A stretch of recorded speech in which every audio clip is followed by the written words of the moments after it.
J'étais sorti de mon pays, séparé de tout ce que j'aimais. Tu m'as promis une bénédiction, mais voici à tes pieds. Tous, bienvenue dans votre émission VRV. Aujourd'hui, nous avons reçu une fois de plus le frère Eli Tchaka. Bienvenue sur le plateau VRV. Merci et c'est un honneur pour moi d'être ici, cher frère Eddy.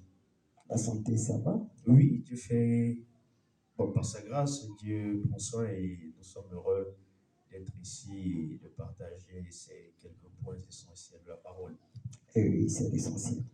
Alors, le thème aujourd'hui, c'est le quartier général. Justement. Est-ce qu'aujourd'hui, dans le message, parce que c'est comme si c'est un nouveau message, on parle du quartier général, est-ce que c'est public, le quartier général? Parce qu'on ne doit pas injecter dans les messages des choses qu'on ne connaît pas. On n'a jamais entendu parler de ça. Est-ce que c'est public? Oui. Ok. Le quartier général, c'est vrai, quand les gens entendent parler de cela, ils se posent des questions et ce n'est que normal, c'est vrai, parce que ce sont des choses qu'on n'a jamais mentionnées même dans le message. Est-ce que c'est biblique? Très bonne question. Ça, c'est vraiment un point important parce que avant de voir ça dans le message, il est important de sonder aussi les Écritures. Effectivement, puisque ce qui était, c'est ce qui sert. Voilà, pour voir est-ce que nous avons eu à retrouver des traces pareilles du quartier général dans la Bible. Alors, je ne vais pas aller loin. Je vais prendre la Bible, n'est-ce pas? Je vais prendre même le Nouveau Testament. Parce que nous sommes dans la continuité, n'est-ce pas, de ce que les apôtres avaient reçu. D'ailleurs, Frère Branham vient faire la restauration de ce que était la doctrine apostolique. Alors, ça sera déjà curieux pour vous d'ailleurs, que moi je vous affirme que oui, dans la Bible, quand vous voyez les églises, les Colossiens, les Thessaloniciens, les Romains, les âges primitifs de l'église, il y avait un quartier général. Je vais lire ici, et d'ailleurs Frère Branham va témoigner ça également. Je vais lire dans Acte 15, le premier chapitre. Quelques hommes venus de la Judée enseignaient les frères en disant: si vous n'êtes circoncis selon le rite de Moïse, vous ne pouvez être sauvés. Paul et Barnabas eurent avec eux un débat avec une vive discussion.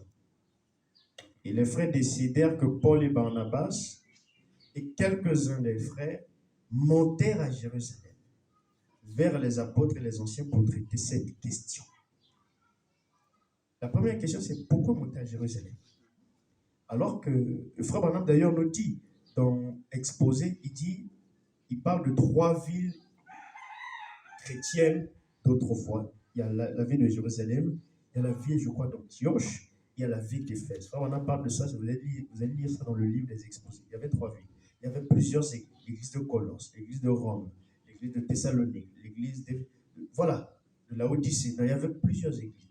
Maintenant, qu'est-ce qui fait que Paul, en ayant, n'est-ce pas, ces indifférents avec les frères de la Judée au sujet de la circoncision de la loi de Moïse, qu'est-ce qui les pousse seulement à choisir Jérusalem? Pourquoi seulement Jérusalem? Première question. Deuxième question. Quand Philippe est parti à la Samarie, il a gagné des âmes, n'est-ce pas? Il a prêché l'évangile, les gens ont cru. Maintenant, il fallait que les gens reçoivent le Saint-Esprit. Philippe demande de l'aide où? À Jérusalem. Pourquoi toujours Jérusalem? Qu'est-ce qui était spécial? Il pouvait dire à l'église de Colosse, il pouvait demander à la ville de Thessalonique, il pouvait demander à la ville de... Voilà, c'était aussi des villes chrétiennes, la ville d'Antioche et autres. Pourquoi seulement la ville de Jérusalem? Frère Branham va reprendre ici et puis nous allons avancer. En conférence avec Dieu, le paragraphe électronique 65.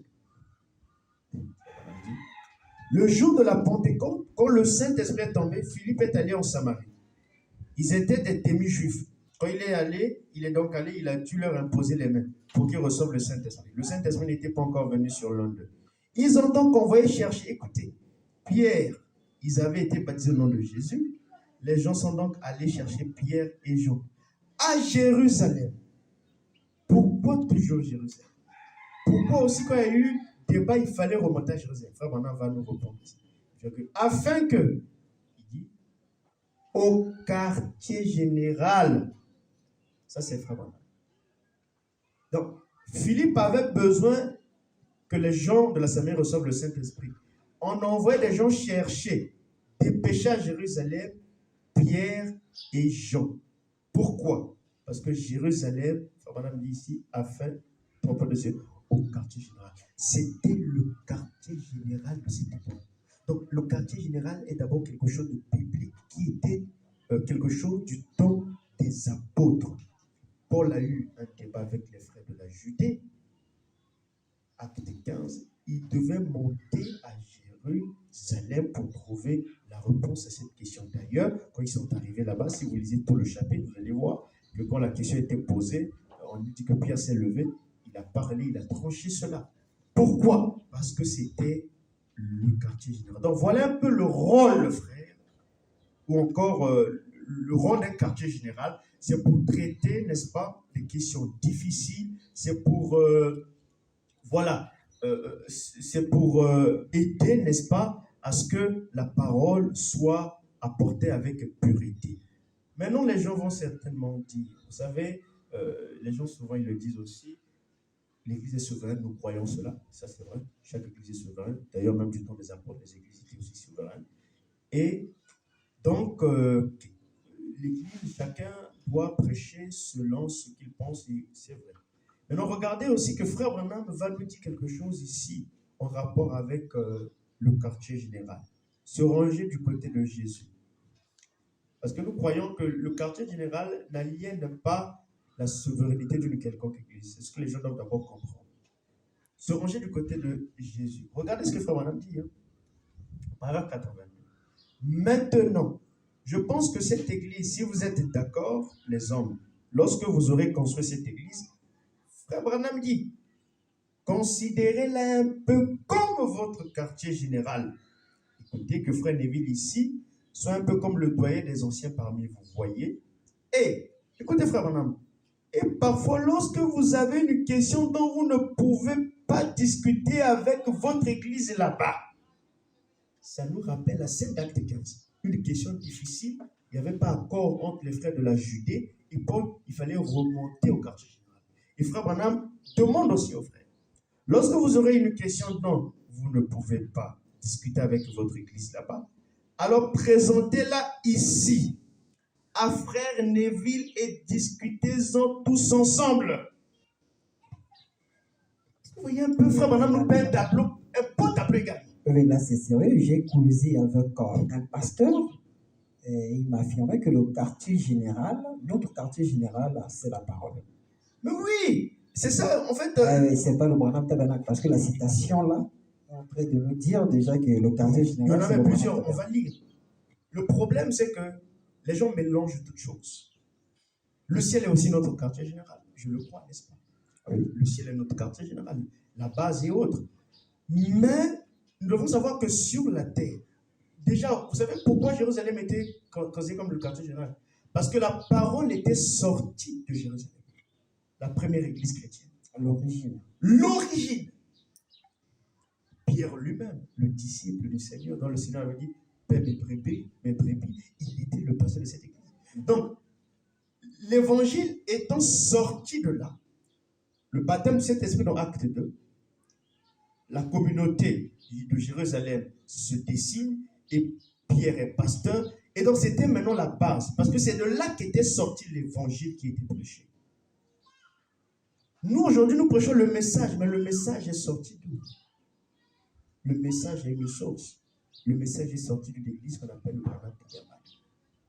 Voilà pourquoi, Frère Branham, d'ailleurs, il dit, quand vous construisez cette église, considérez-la un peu comme votre quartier général, et que le frère Neville ici, comme le doyen des anciens parmi vous, et il dit aux frères, quand vous aurez des questions difficiles et tout, présentez-la ici, et venez voir frère Neville, discutez-en. Et puis il continue, si vous n'arrivez pas à prendre une décision, je serai bientôt de retour, alors nous pourrons tous nous réunir ici nous pourrons tous nous réunir pour en discuter. Maintenant, ces frères dont frère Branham leur demande de venir ici au Branham, ils ont des questions. Ils ont des églises, non? Mais ces églises-là sont souveraines, n'est-ce pas? Donc, la souveraineté de l'église, nous croyons à cela, mais nous croyons aussi au fait que nous avons un quartier général. Parce que le quartier général, c'est de là qu'est sortie la parole. Lorsque la parole est sortie au temps primitif, regardez une chose, cher frère Eddy. La parole étant sortie, la parole s'est répandue dans beaucoup de villes. Corinthe, Colosse, Éphèse, Galatie et autres. Quand l'église de Corinthe a reçu l'évangile, ils ont commencé à faire un peu de pagaille. Il y a eu beaucoup de pagaille, il fallait que Paul intervienne. C'est là que vous allez voir Paul écrire la première lettre, n'est-ce pas, à l'église de Corinthe. Quand Paul écrit, vous allez lire au chapitre 14, quand il établit les histoires sur la femme, la manière de la femme de se comporter de l'église, de se taire et autres, Paul dit, est-ce de chez vous que la parole est sortie? Il parle aux Corinthiens. Est-ce de chez vous que la parole est sortie? Non, la parole n'est pas sortie à Corinthe, la parole est sortie à Jérusalem. Et il dit, est-ce de chez vous seul qu'elle est parvenue? Donc, la parole est sortie de quelque part, de l'église de Jérusalem. Voilà pourquoi, quand il fallait que les gens reçoivent le Saint-Esprit, il fallait dépêcher les anciens comme Pierre et Jean. Voilà pourquoi, quand il fallait avoir une réponse sur la question de Acte 15 avec Paul et les autres, il fallait toujours remonter à Jérusalem. Parce que Jérusalem était la première église chrétienne à être sur place. Et il en est de même avec le Branham Tabernacle. Nous ne disons pas que le Branham Tabernacle est, je ne sais pas, doit envoyer des diacres ou des pasteurs, non. Le quartier général, c'est un concept divin, mais le diable l'a perverti. Et aujourd'hui, quand vous regardez chez les télos, qu'est-ce qui se passe? Quand il y a une église, le quartier général décide du pasteur. Le quartier général envoie les diacres. Si le pasteur fait que le quartier général, comme bon lui semble, il peut enlever le pasteur, il va, comment on dit même, il va l'envoyer dans d'autres églises. Là, moi, je vois ça. J'avais une église dernièrement proche de chez moi. Je voyais comment les pasteurs changeaient à tour de rôle. Parce que le quartier général décide. Ça, ce n'est pas la parole. Ça, c'est une perversion. Mais le quartier général biblique est d'abord vrai et le quartier général sert seulement de base, de fondement pour l'avancement de la parole qui est communiquée, comme l'église de Jérusalem. Je lis frère Branham ici. Regardez, cher frère. Frère Branham dit donc, monsieur, est-ce le signe de la fin? Je commence au paragraphe 229. Laissez-moi dire que bien que je m'en aille à l'ouest, cela ne veut pas dire que je quitte ce tabernacle. Il parle du Branham Tabernacle.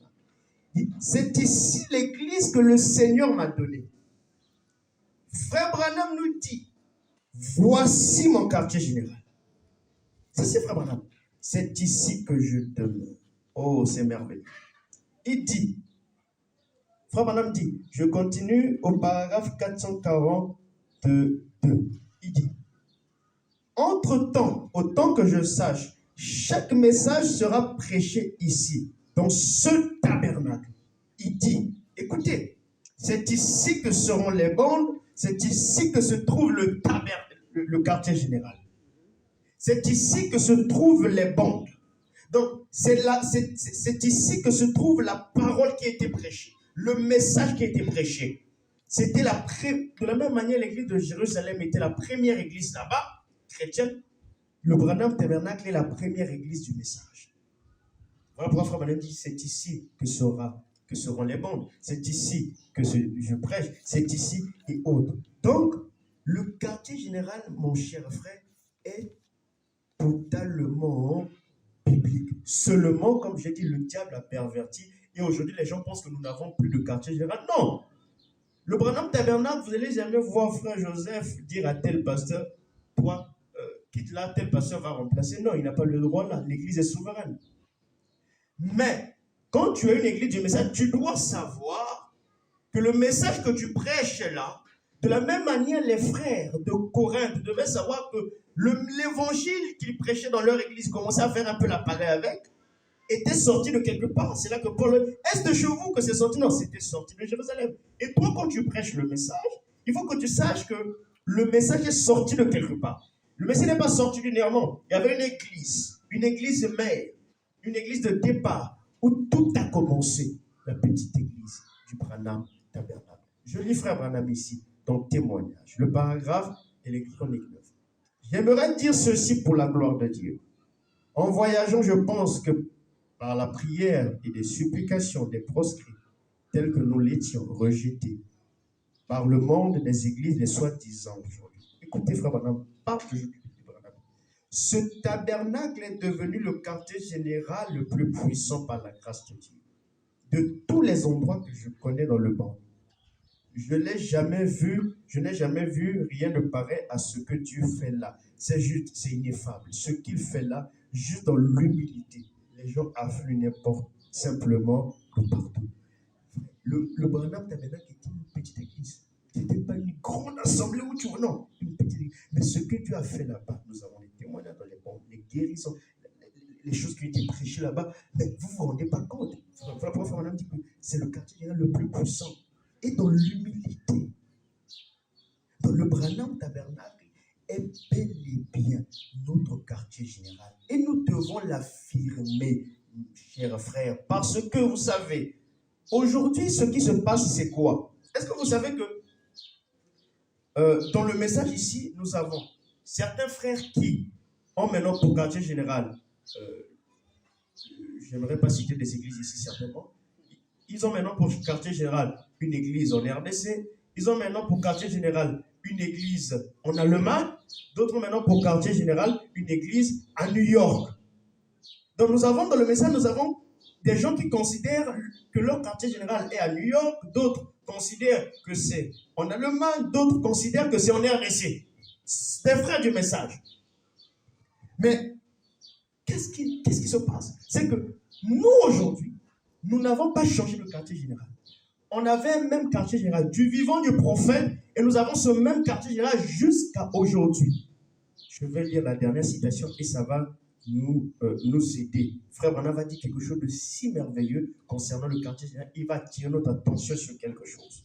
Donc, question et réponse. Le paragraphe 252. Frère Branham dit, je vais vous poser une question. J'ai prêché plus de 30 messages dans cette église l'année dernière. Et pendant 5 ans à l'extérieur, depuis que je suis en Arizona, j'ai prêché plus dans cette église en une année que je l'ai fait en 5 ans. Écoutez, Frère Branham. Ça, c'est question-réponse de quelle année? Question-réponse du 23 août 64. D'accord. Frère Branham dit, j'ai prêché plus dans cette église en une année que je l'ai fait en 5 ans. Et à n'importe quel moment, certainement, ici dans l'église. Frère Branham dit, c'est ici ma base d'opération. C'est ici mon quartier général. Frère Branham nous pointe un quartier général. Ce n'est ni en RDC, ce n'est ni à New York, ce n'est ni en Allemagne. C'est ici à Jefferson. Il dit, c'est ici mon quartier général, c'est ici que nous sommes installés. Maintenant, Frère Branham attire notre attention. Retenez bien ça. Quoi qu'il arrive, si vous êtes sage, vous saisirez quelque chose. Il répète, quoi qu'il arrive, quelles que soient les circonstances, quelles que soient, moi je pourrais même dire, quel que soit, même si Frère Branham n'est plus ici, 200 ans, 300 ans après Frère Branham, il dit, quoi qu'il arrive, c'est ici notre quartier général, virgule, ici même. Retenez bien ça. Et il dit, reportez-vous à cette bande un jour. Vous m'avez entendu prophétiser. Très bien. Souvenez-vous-en. Frère Branham dit que quoi qu'il arrive, il attire notre attention. Il dit, si vous êtes sage, vous comprendrez. Vous saisirez quelque chose. Quoi qu'il arrive, Frère Branham dit, c'est ici notre quartier général. Et il y avait même une vidéo de Frère Joseph, il parlait de ça, il montrait que même après que Frère Branham soit parti, il disait même ça d'ailleurs, il montrait que quoi qu'il arrive, 200 ans, 300 ans, 400 ans, 500 ans après même que Frère Branham soit parti, le Branham Tabernacle reste toujours dans le quartier général. Et donc, le quartier général n'a jamais changé, il est toujours le même. Et nous sommes heureux de considérer cette église, d'ailleurs, qui porte le nom du prophète, le Branham comme étant notre quartier général. Mais non, nous ne disons pas que le Branham va envoyer des diacres, des pasteurs. Non, ça, c'est pas la parole. Ça, c'est une perversion des églises dénominationnelles. C'est même ça que Frère Branham coupait au nom d'une église dont on voyait les diacres. Non, l'église est souveraine. Elle vote ses diacres, elle vote son pasteur, elle vote ses offices. Mais seulement, cette église-là s'identifie à un message qui a commencé quelque part. Parce que le message que nous croyons n'est pas né dans X tabernacle, n'est pas né dans Y tabernacle, non. Le message là, comme le message primitif des temps apostoliques était sorti de Jérusalem, le message que nous croyons apporté par Frère Branham est sorti du Branham Tabernacle. Voilà pourquoi nous considérons le Branham Tabernacle comme notre quartier général. Et puisque nous considérons le Branham Tabernacle comme notre quartier général, quand nous avons des questions, nous nous reportons là-dessus. On pose des questions, comment ça se faisait, comment Frère Branham faisait ceci, comment. C'est parce que c'est là-bas que lui-même le prophète, c'est sa chair,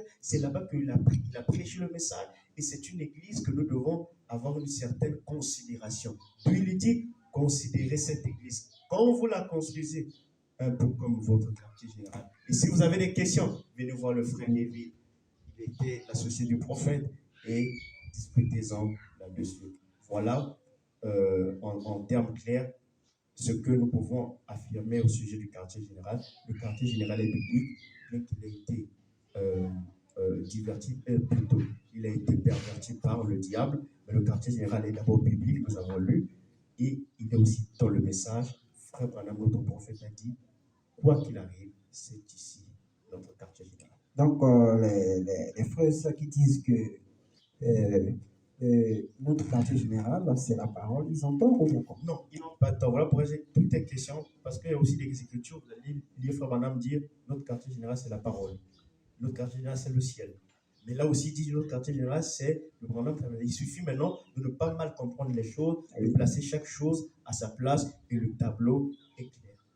Alors, merci beaucoup. Un dernier mot pour la fin, puisque nous sommes pratiquement.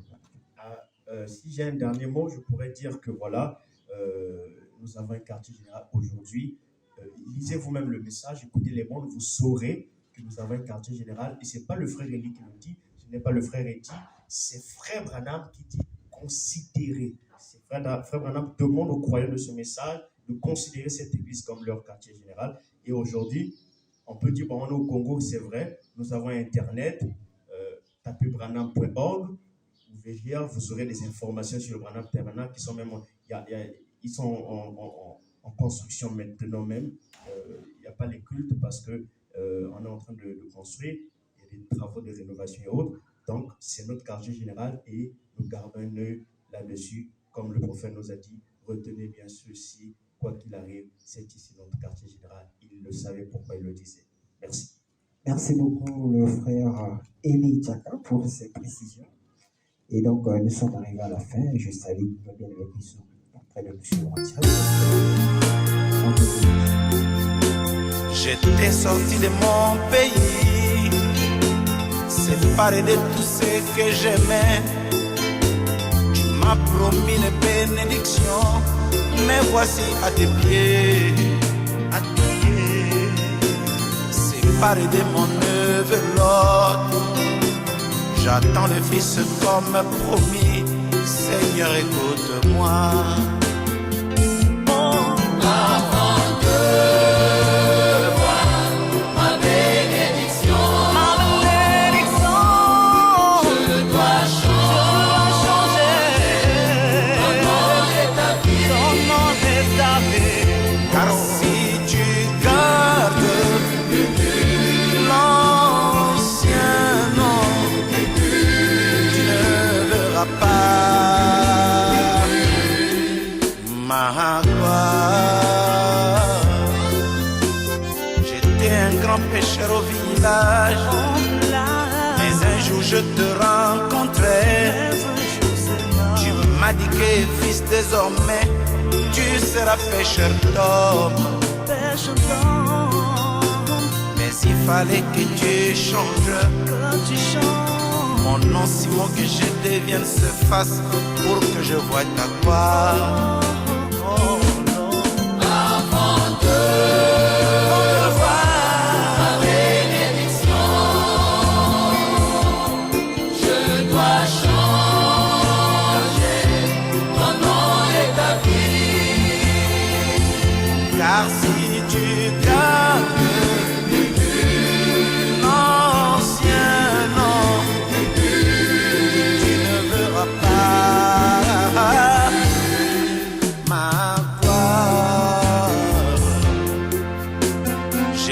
avec mon frère Esaü. Je cherche la bénédiction. Je voulais prendre le droit d'aînesse, mais j'étais un menteur. Mais toute la nuit j'ai à combattre. Tu as changé ma façon de voir et tu as changé mon nom. Avant de voir